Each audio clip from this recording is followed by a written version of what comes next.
2024 தேர்தலும் முடிஞ்சு ரிசல்ட்டும் வந்தாச்சு. தமிழக வெற்றி கழக தலைவர் நடிகர் விஜய் வந்து நாம் தமிழர் கட்சிக்கும் விடுதலை சிறுத்தைகள் கட்சிக்கும் தன்னுடைய வாழ்த்துக்களை சொல்லியிருந்தாரு.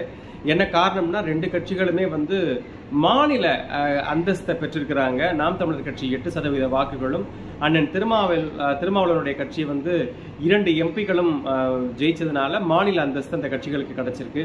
உடனே நடிகர் விஜய் கூட 2 பேரும் கூட்டணியான நிறைய செய்திகள்லாம் சமூக வலைதளங்களில் நம்மளால பார்க்க முடியுது. 2026 யாருக்கு ஆட்சி அப்படின்னு சொன்னா, நடிகர் விஜயா இருந்தாலும் சரி, திமுகவா இருந்தாலும், அதிமுகவா இருந்தாலும், பாஜக யாரா இருந்தாலும் ஒரு அசுர பலமான கூட்டணியோட அவங்க களத்துல இறங்கினா மட்டும்தான் அவங்களால ஆட்சியை பிடிக்கக்கூடிய அளவிற்கான தொகுதிகளை வெல்ல முடியும்.